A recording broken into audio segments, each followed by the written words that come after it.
Mas hoje, presidente, eu assumo essa tribuna para falar um pouco sobre um país, o Líbano, que é um pequeno país do Oriente Médio que comemorou ontem o seu 67º aniversário de independência.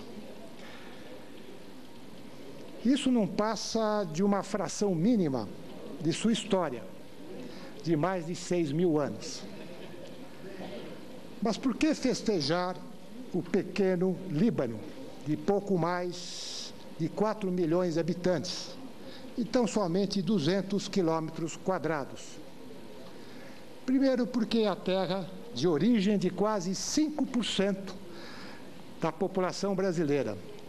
5% de 200 milhões são cerca de 10 milhões de brasileiros têm como origem dos seus antepassados, pais e avós, o Líbano. Mais que isso, porque é um lugar cheio de significados, que um dia o Papa João Paulo II definiu como país-mensagem.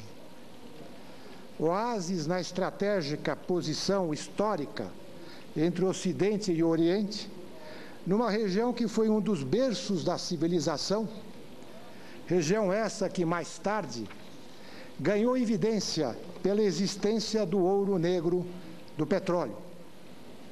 Ao contrário da vizinhança, o ouro do Líbano é branco, pois lá a riqueza não menos cobiçada é a água. Uma nação tão jovem que, contudo, vem da antiguidade. Lá está, entre outras, a cidade de Biblos, uma das mais antigas da humanidade.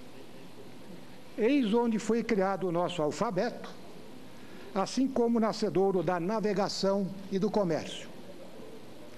Também por lá passaram os grandes conquistadores.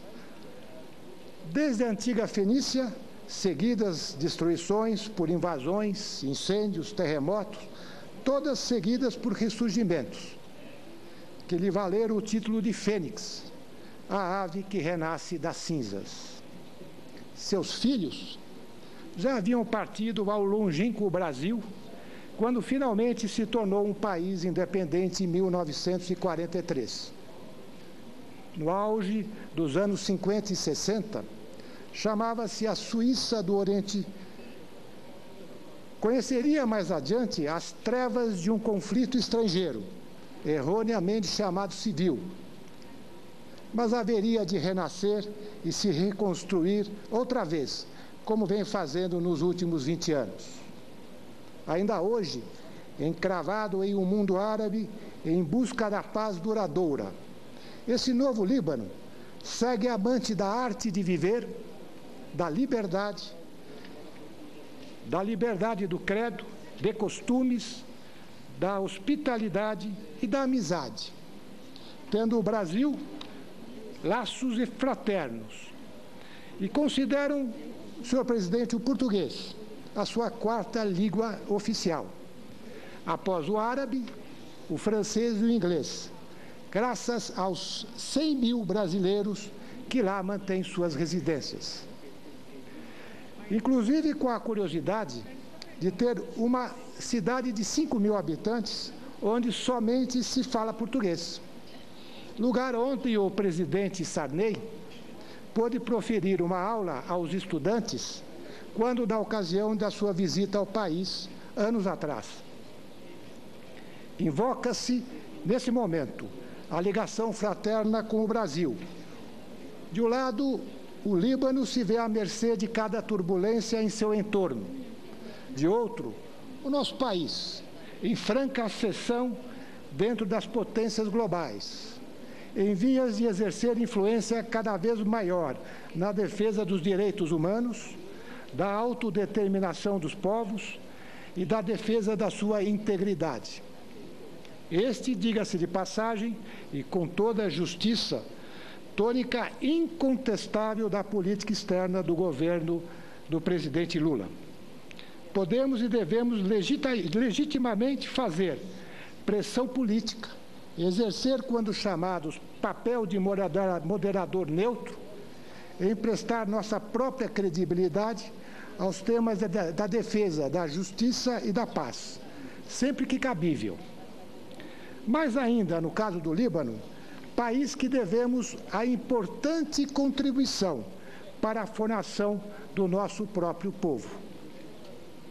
Sim, isso falaria ao coração desses milhões de brasileiros, descendentes, entre os quais se encontram ilustres nomes ligados a esta casa, como, por exemplo, gostaria de citar um ícone da nossa coletividade, o senador Pedro Simão. E também não poderia deixar de fazer uma referência ao ex-senador, ex-presidente dessa casa, que nos deixou, Rames Tebet. Seria, assim, também coerente com todos os valores de uma nação democrática, como a nossa. Mais além, serviria de fomento a uma cooperação bilateral tão estratégica quanto subutilizada. No comércio líbano-brasileiro, observamos o crescimento de 83% nos últimos anos, mas ainda é incipiente.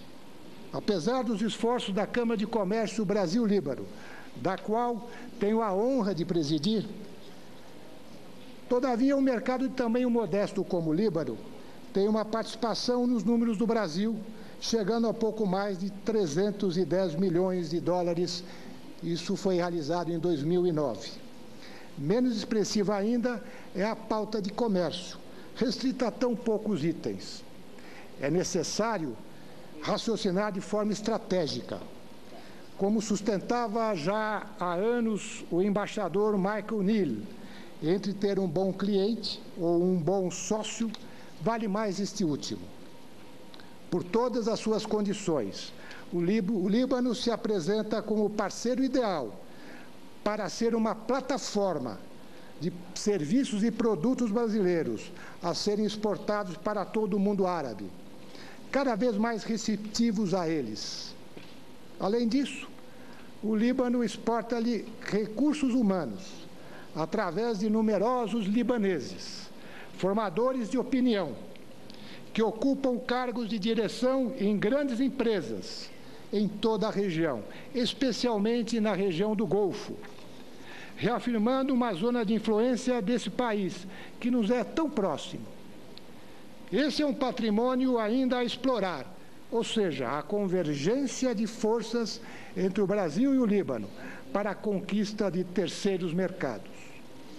Em vista de tudo isso, só temos a ganhar ajudando esse parceiro de tanto potencial, fazendo acordos tarifários de livre comércio, semeando novas ações conjuntas futuras em proveito mútuo. Em vista disso, parece-nos evidente que o investimento na relação estratégica bilateral nos é de alto interesse.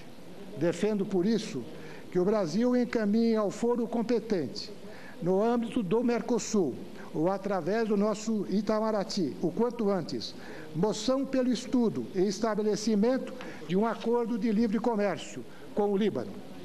Lembre-se que os parceiros do Mercosul também têm na imigração libanesa componente de seus povos e, pelo mesmo arrazoado, podem igualmente se beneficiar do aprimoramento dessas relações. Sim, grandes possibilidades de interesse nacional nem sempre são facilmente perceptíveis.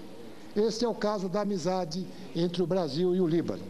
Portanto, queria agradecer ao senhor a oportunidade para poder, nessa tribuna, falar um pouco sobre esse pequeno país, mas um país que está no coração de mais de 10 milhões de brasileiros, o Líbano. Muito obrigado.